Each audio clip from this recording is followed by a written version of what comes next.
7 विधेयक आए।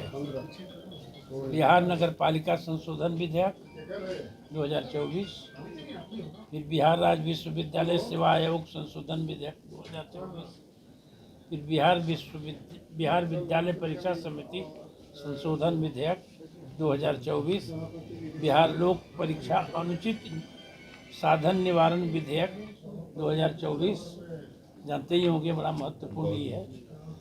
बिहार माल और सेवा कर संशोधन विधेयक 2024, बिहार लिफ्ट एंड एस्केलेटर विधेयक 2024, बिहार विनियोग संख्या 3 विधेयक 2024। ये 7 विधेयक पारित हुए इस सत्र में। आज इस सत्र में एक बड़ा उथल पुथल भी हुआ, एक सदस्य को सदस्यता भी गंवानी पड़ गई। उथल पुथल कहाँ, बड़ा शांति से चला। सदस्यता जाने से उथल पुथल की स्थिति, सदस्यता जाने की इसकी प्रक्रिया है, और कोई भी आदमी, जितने भी लोग हैं, हम लोग चाहे माननीय सदस्य हों या कोई भी मेंबर हो, चाहे पार्लियामेंट का, राज्यसभा का, लोकसभा का, यहाँ पर विधानसभा का या विधान परिषद, सभी माननीय सदस्य, सभी लोग, इवन स्पीकर और सभापति सब नियम से बंधे हुए हैं। नियम के अधीन जो भी नियम तोड़ेगा तो उस पर कार्रवाई होती है।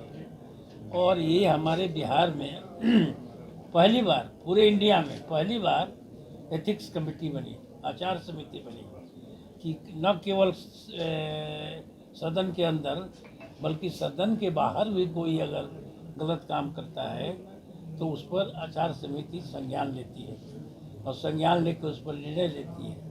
तो इसलिए इसके करने से एक माननीय सदस्यों की जो डिसिप्लिन है, डिसिप्लिन कायम रखने की, और डिसिप्लिन एक हद से बाहर लोग गुजर जाता है तो उनकी सदस्यता भी चली जाती है।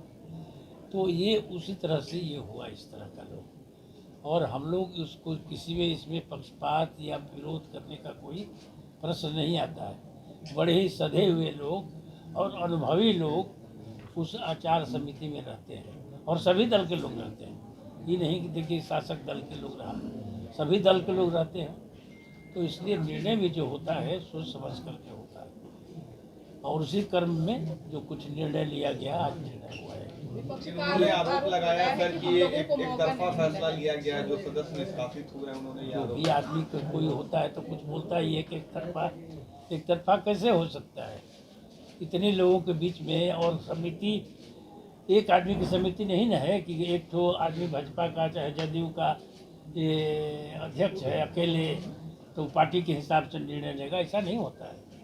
उसमें हर एक दल के लोग रहते हैं उस समिति में, हर एक दल के सीनियर लोग रहते हैं। ये समिति में हर एक दल के सीनियर लोग रहते हैं, और उसके बीच में निर्णय लिया जाता है। और इसमें एक आदमी और भी थे, उनका माफ़ भी किया गया, उनको बहुत लघु सजा दी गई।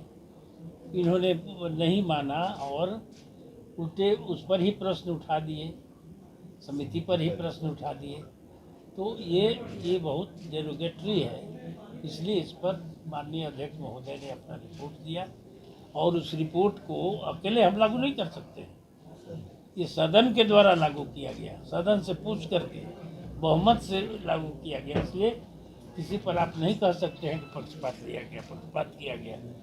सदन से पूछा गया, सदन ने उसमें पक्ष में बहुमत दिया कि भाई जो निर्णय आया है, जितनी अनुशंसाएं हुई है समिति के द्वारा, उसके पक्ष में उन्होंने मतदान किया, अपना समर्थन दिया, तब जाके अनाउंस हुआ। ये एक आदमी नहीं करता है। धन्यवाद।